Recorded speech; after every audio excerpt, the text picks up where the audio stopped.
Hello friends, কেমন আছো তোমরা? সবাই ভালো আছো তো? আজ আমি তোমাদের সঙ্গে ডিসকাস করব ক্লাস 6-এর chapter number 2 factors and multiples. ঠিক আছে, ম্যাথমেটিক্স নিয়ে সবারই তো প্রচুর ভয় থাকে, আর এই ফ্যাক্টরস অ্যান্ড মাল্টিপলস এটা সব রকম ম্যাথের জন্য খুবই উপযোগী। ইন ফিউচার কেউ যদি ম্যাথ নিয়ে পড়তে চাও বা কোনো কম্পিটিটিভ এক্সামের জন্য যদি পড়তে চাও, তার জন্য তোমাদের এই ম্যাথটা খুবই উপযোগী। ঠিক আছে, আমি খুব সহজভাবে ফ্যাক্টরস মাল্টিপলস এইগুলো ব্যাপারে তোমাদের সঙ্গে ডিসকাস করছি। ঠিক আছে, আচ্ছা, ফ্যাক্টর কি জিনিস? একটা নম্বরের ফ্যাক্টর মানে হচ্ছে সেই নম্বরের ডিভাইজার, এক্স্যাক্ট ডিভাইজার। ঠিক আছে, এক্স্যাক্ট ডিভাইজার মানে এক্স্যাক্ট ডিভাইজার। ফ্যাক্টর হচ্ছে এক্স্যাক্ট ডিভাইজার। আমি যদি বলি যে ফ্যাক্টরস অফ সিক্সের ফ্যাক্টর কি হবে, তাহলে সিক্সের ফ্যাক্টর কি হবে? এক্স্যাক্ট ডিভাইজার মানে 1, 2, 3 অ্যান্ড 6 দিয়ে কোনটা মানে কি কোন কোন সংখ্যা 6 দিয়ে ভাগ যাবে, সেটাই হচ্ছে ফ্যাক্টর। ঠিক আছে, আচ্ছা, তাহলে ইভেন নাম্বার হচ্ছে অল মাল্টিপল, যেগুলো হচ্ছে 2 এর মাল্টিপল, যেগুলো হচ্ছে ইভেন নাম্বার কোনগুলো? জোড় সংখ্যা 2, 4, 6, এগুলো হচ্ছে ইভেন নাম্বার। ঠিক আছে, আচ্ছা, প্রাইম নাম্বার কোনগুলো? প্রাইম নাম্বার হচ্ছে 1 এবং সেই সংখ্যা ছাড়া অন্য কোনো সংখ্যা দিয়ে ভাগ যাবে না। That is there is only 2 factor, that is prime number. Prime number হচ্ছে 1, 3, 5, 7। 9 কি প্রাইম? না, 9 প্রাইম নয়, কারণ 9 হচ্ছে 3 দিয়ে ভাগ যায়, 9টা প্রাইম নয়। ঠিক আছে, 11 আছে, 13 আছে, 17, this is all prime numbers. এগুলো হচ্ছে প্রাইম নাম্বারস। অন্তত দুটো ফ্যাক্টর থাকবে, সেই সংখ্যা আর 1, তাছাড়া অন্য কোনো নম্বর দিয়ে ভাগ যাবে না, প্রাইম নাম্বার। ঠিক আছে, আর কম্পোজিট নাম্বার তাহলে কি? কম্পোজিট হচ্ছে দুইয়ের বেশি ফ্যাক্টর থাকবে, দ্যাট ইজ 6। এটা একটা কম্পোজিট নাম্বার, দুইয়ের বেশি ফ্যাক্টর। এর ফ্যাক্টর হচ্ছে 1, 2, 3 অ্যান্ড 6। কটা ফ্যাক্টর আছে? 4টে ফ্যাক্টর। 1 and 6 ফ্যাক্টর, সেই সঙ্গে 2, 3 ফ্যাক্টর আছে, ওই জন্য এটা 6টা হচ্ছে কম্পোজিট নাম্বার। ঠিক আছে, আচ্ছা, এখন এগুলো আমরা জানলাম, এগুলো সবাই মোটামুটি জানে। ঠিক আছে, তাহলে আমরা মানে কোন নম্বর, কোন একটা সংখ্যা, একটা বড় যদি কোনো সংখ্যা দেখি, সেটা কি দিয়ে ডিভিজেবল চট করে দেখে আমরা কি করে বলতে পারি, সেই বলাটা আমরা এখন শিখব। ঠিক আছে, আচ্ছা, আমরা কোন সংখ্যা 2 দিয়ে কি করে ভাগ যাবে, 2 দিয়ে, সেটা তো আমরা সহজভাবেই বলে দিতে পারি কি করে ভাগ যাবে 2 দিয়ে। সেগুলো হচ্ছে ইভেন নাম্বার হতে হবে, জোড় সংখ্যা হতে হবে, ইভেন নাম্বারগুলো 2 দিয়ে ভাগ যাচ্ছে। ঠিক আছে, যেরকম আমরা লিখতে পারি 2, 1, 0, 8, 9, 6, 7, 2। এটা যেহেতু লাস্ট ডিজিট ইভেন আছে, ওই জন্য এটা 2 দিয়ে ভাগ যাবে। আবার আমরা যদি লিখি 2, 1, 0, 9, 7, 7, তাহলে এটা কি 2 দিয়ে ভাগ যাবে? না, এটা 2 দিয়ে ভাগ যাবে না, কারণ এটা হচ্ছে লাস্ট নম্বরটা আমাদের অড নাম্বার আছে, 7 আছে, এটা ওই জন্য 2 দিয়ে ভাগ যাবে না। আচ্ছা, কোন একটা বড় সংখ্যা 2 দিয়ে ভাগ যাবে আমরা বুঝলাম, 3 দিয়ে ভাগ যাবে কি করে বুঝবো? ধরো একটা সংখ্যা আছে 2, 1, 0, 9, 4, 7, 3। এই সংখ্যাটা 3 দিয়ে ভাগ যাবে, সেটা আমরা কি করে বুঝবো? সেটা বোঝার জন্য আমরা এই নম্বরের ডিজিটগুলোকে সব সাম করে দেবো। 2 + 1 + 0 + 9 + 4 + 7 + 3। এগুলো আমরা যদি সাম করে দিই, তাহলে কত হচ্ছে? 7 আর 3 10, আর 4 14, আর 9 23, 24 আর 2 26। আচ্ছা, 26টা কি 3 দিয়ে ভাগ যাচ্ছে? না, 26টা যেহেতু 3 দিয়ে ভাগ যাচ্ছে না, তাহলে এই সংখ্যাটা 3 দিয়ে ভাগ যাবে না। ঠিক আছে, not divisible by 3, not divisible by 3, এটা 3 দিয়ে ভাগ যাচ্ছে না। আচ্ছা, 3 দিয়ে ভাগ তাহলে আমরা শিখলাম। 2 দিয়ে ভাগ হচ্ছে ইভেন নাম্বার হতে হবে, আর 3 দিয়ে ভাগ হচ্ছে তাহলে সাম করতে হবে, প্রত্যেকটা ডিজিটকে যোগ করতে হবে, করে যদি 3 দিয়ে ভাগ যায় তাহলে বুঝতে হবে নম্বরটা 3 দিয়ে ভাগ যাবে। ঠিক আছে, 4 দিয়ে ভাগ কি করে বুঝবো? একটা নম্বর ধরো একটা আছে, ধরলাম আমরা একটা নম্বর 61394। এই নম্বরটা আছে, এত বড় নম্বর 4 দিয়ে ভাগ যাবে, এটা আমার ভাগ করে করে দেখতে হবে। কিন্তু কোনো কম্পিটিটিভ এক্সামের জন্য টাইম আমাদের জন্য খুব কম, বা কোনো এক্সামে মাধ্যমিক এইচএস কোনো এক্সামের ক্ষেত্রে আমাদের টাইমটা অনেকটা কম, শুধু এই ভাগ করাটা সেটা আমরা বুঝবো কি করে, চট করে কি করে বুঝে নেব। সেটা হচ্ছে 9-4 লাস্ট 2 ডিজিট, লাস্ট 2 ডিজিট দেখবো 9-4, এটা কি 4 দিয়ে ভাগ যাচ্ছে?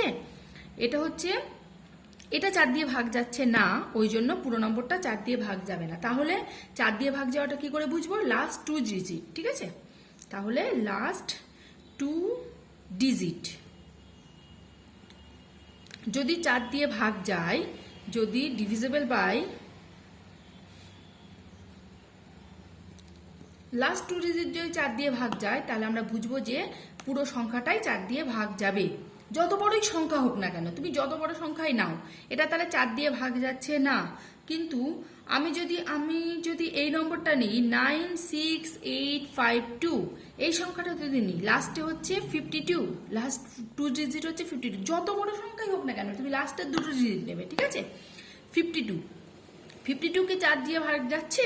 হ্যাঁ, 4 13 52, 4 into 13 দ্যাট ইজ 52। তাহলে এই সংখ্যাটা 4 দিয়ে ভাগ যাবে, হোল সংখ্যাটা 4 দিয়ে ভাগ যাবে। তাহলে বোঝাতে পারলাম 4 দিয়ে ভাগ কি কোনগুলো যাবে। আচ্ছা, এবার 5 দিয়ে তো সহজ, 5 দিয়ে কোনো সংখ্যা ভাগ যাওয়া মানে লাস্ট ডিজিট কি হবে? লাস্ট ডিজিট হবে 0 or 5, 0 অথবা 5 হলে 5 দিয়ে ভাগ যাবে, ঠিক আছে? 6 দিয়ে ভাগ কখন যাবে আমরা বলবো? 6 দিয়ে ভাগ যাবে সেটা হচ্ছে যে সংখ্যা 2 দিয়েও ভাগ যেতে হবে অ্যান্ড 3 দিয়ে ভাগ যেতে হবে, divisible by 2 and 3, divisible by 2 and 3, that is 2 দিয়েও ভাগ যেতে হবে, 3 দিয়েও ভাগ যেতে হবে, তাহলেই 6 দিয়ে ভাগ যাবে। তার মানে নম্বরটা কি হতে হবে? ইভেন হতে হবে, অলওয়েজ ইভেন হতে হবে, সেই সঙ্গে আবার 3 দিয়ে ভাগ যেতে হবে, মানে নম্বরের ডিজিটগুলো সাম যখন করব তখন সামটা 3 দিয়ে ভাগ যেতে হবে। তাহলে হোল নম্বরটা আমরা কত দিয়ে ভাগ যাব বলতে পারবো? 6 দিয়ে, ডিভিজিবল বাই 6, ডিভিজিবল বাই 6, ঠিক আছে? আচ্ছা, তারপরে 7 আছে, আমরা কি করে, এবার নেক্সট হচ্ছে 7 দিয়ে কোন একটা সংখ্যা, বড় একটা সংখ্যা আমাদের দিয়ে দিল, সেটা 7 দিয়ে ভাগ যাবে, আমরা কি করে বুঝবো? ধরো একটা বড় সংখ্যা দেওয়া আছে 6804, আচ্ছা এটা 7 দিয়ে ভাগ যাবে কিনা আমরা কি করে বুঝবো? সেটা হচ্ছে আমরা লাস্ট ডিজিটটা নিয়ে নেব, যে সংখ্যাই হোক না কেন লাস্ট ডিজিটটা নিয়ে নেব, তার ডাবল করে নেব, 4 into 2 মানে 8 হলো, ডাবল করে নেব, এবং রিমেনিং ডিজিট যে সংখ্যাটা তৈরি হয়েছে 680 মাইনাস সেই 2 দিয়ে গুণ করে যেটা হচ্ছে সেটা আমরা বিয়োগ করে দেবো এর থেকে, তাহলে 672 হচ্ছে। 672 কি 7 দিয়ে ভাগ যাবে? হ্যাঁ অবশ্যই 672 7 দিয়ে ভাগ যাচ্ছে, কারণ আমরা দেখে নিই 7 9 63 4 42, 6 7 42, তাহলে 7 দিয়ে ভাগ যাচ্ছে, তাহলে পুরো সংখ্যাটা আমরা 7 দিয়ে ভাগ যাবে এটা বলতে পারবো। আচ্ছা, এটা তো 4 ডিজিটের নম্বর হলো। একটা বড় নম্বর যদি আমরা একটা নিয়ে নিই, আমরা এক্সাম্পল স্বরূপ একটা বড় নম্বর নিয়ে নিই,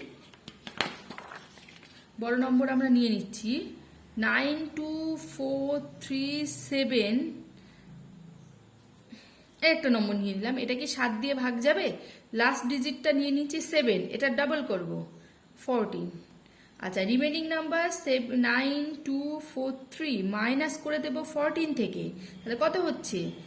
9 4 দাও 13, 1 1 2, 2 এর কত 4, 2 এর 2 দাও 4, 9229। আচ্ছা, এটাকে আবার আমরা ওরকম ভাবে করে নেব, এটাও যেহেতু বড় সংখ্যা আমরা চট করে বলে দিতে পারছি না, তাহলে এটাও আমরা ডাবল করে নেব, লাস্ট ডিজিট দ্যাট ইজ 9, এটাকে ডাবল করে নেব 18, আচ্ছা 922 মাইনাস আবার 18 করে নেব, তাহলে 8 আর কত দাও 12, 8 আর 4 দাও 12, 1 আর 2, 2 আর কত 0, 904। এটা কি 4 দিয়ে ভাগ যাচ্ছে? এই 7 দিয়ে ভাগ যাচ্ছে? এটা তো আমরা সহজে বলতে পারি, এটা তো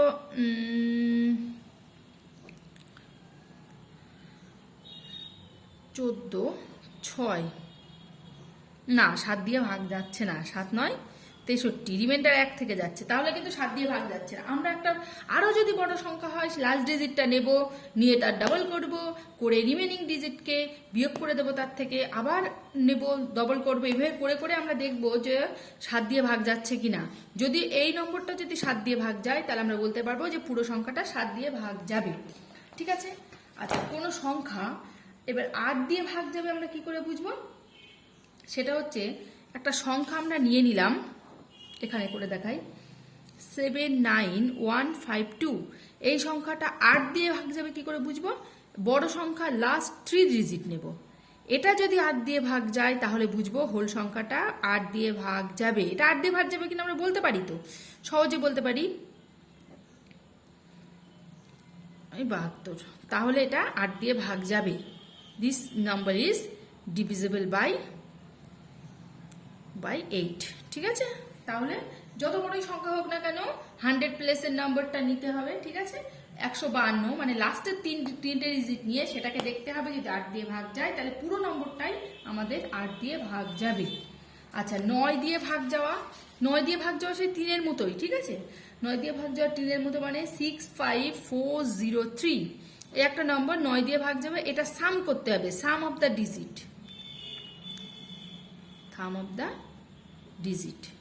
সাম করতে হবে। সাম করে যদি আমরা দেখি যে এটা 9 দিয়ে ভাগ যাচ্ছে, তাহলে পুরো নম্বরটা 9 দিয়ে 3-এর মতো, জাস্ট 3-এর মতো, শুধু সেটা 3 সাম করে 3 দিয়ে যদি ভাগ যায় তাহলে সেটা হোল নম্বরটা 3 দিয়ে ভাগ যাবে। আর এখানে যদি হোল নম্বরটা যদি 9 দিয়ে ভাগ যায় তাহলে 4 আর 3 7 আর 5 12 আর 6 18, এটা 9 দিয়ে ভাগ যাবে। হ্যাঁ, তাহলে whole number is divisible by 8। Okay, পুরো নম্বরটা তাহলে ডিভিজিবল বাই। আর 10 দিয়ে ভাগ যাওয়া, 10 দিয়ে ভাগ যাওয়া আমরা তো সহজ, লাস্ট ডিজিট ইজ কি হতে হবে? Last digit is always 0। Last digit 0 হলে আমরা বলতে পারি যে পুরো নম্বরটা হচ্ছে আমাদের 10 দিয়ে ভাগ যাবে। তাহলে আমি আরেকবার করে রিমাইন্ড করে নিই, কোন একটা নম্বর 1 দিয়ে ভাগ যাবে, সেটা ইভেন হতে হবে, তাহলে সেটা 1 দিয়ে ভাগ যাবে। দ্যাট ইজ 2 4 6 8 এরকম। লাস্ট ডিজিটটা ইভেন হতে হবে, তাহলে 2 দিয়ে ভাগ যাবে। 3 দিয়ে হচ্ছে পুরোটাকে সাম করতে হবে, পুরো নম্বরটার ডিজিটগুলো সাম করে যদি দেখি 3 দিয়ে ভাগ যাচ্ছে তাহলে পুরো নম্বরটা 3 দিয়ে ভাগ যাবে। 4 হচ্ছে লাস্টের দুটো ডিজিট নেব, সেটাকে যদি দেখি 4 দিয়ে ভাগ যাচ্ছে তাহলে পুরো নম্বরটা 4 দিয়ে ভাগ যাবে। 5 দিয়ে হচ্ছে লাস্ট ডিজিটটা 0 অথবা 5 হতে হবে, লাস্ট ডিজিটটা 0 5, একদম সহজ 5 দিয়ে ভাগ যাওয়া বোঝার জন্য। ঠিক আছে? 6 দিয়ে ভাগ যেতে গেলে নম্বরটা 2 এবং 3 দুটো দিয়েই ডিভিজিবল হতে হবে, তার মানে নম্বরটা 2 দিয়ে ভাগ যাওয়া মানে ইভেন হতে হবে, 3 দিয়ে ভাগ যাওয়া মানে ডিজিটগুলো সাম করব, করে সেটা যদি 3 দিয়ে ভাগ যায় এবং সেটা যদি ইভেন নাম্বার হয় তাহলে আমরা বলতে পারি যে নম্বরটা 6 দিয়ে ভাগ যাবে। 7 দিয়ে ভাগ যাওয়া কি বলেছিলাম? লাস্ট ডিজিটটা নেব, নিয়ে তার ডাবল করব, করে যদি আমরা দেখি যে সেই নম্বরটা যদি দেখি 7 দিয়ে ভাগ যাচ্ছে তাহলে পুরো নম্বরটাই আমাদের 7 দিয়ে ভাগ যাবে। 8 দিয়ে ভাগ যাওয়া কি করে বুঝবো? Divisible by 8। 8 দিয়ে ভাগ যাওয়া কি বলেছিলাম? লাস্ট 3 ডিজিট নেব, 3টে ডিজিট নেব লাস্টের, সেটা দেখবো, সেটা যদি 8 দিয়ে ভাগ যায় তাহলে পুরো নম্বরটা আমরা বলতে পারবি 8 ডিভিজিবল বাই 8, 8 দিয়ে ভাগ যাবে। ঠিক আছে? 9 দিয়ে ভাগ যাওয়া হচ্ছে পুরো নম্বরটা সাম নেব, নিয়ে যদি দেখি 9 দিয়ে ভাগ যায় তাহলে আমরা বুঝবো যে পুরো নম্বরটা 9 দিয়ে ভাগ যাচ্ছে। আর 10 দিয়ে ভাগ যাওয়া মানে লাস্ট ডিজিটটা অলওয়েজ 0 হতে হবে। ঠিক আছে? ক্লাসটা কেমন লাগলো তোমাদের জানিও। Thank you.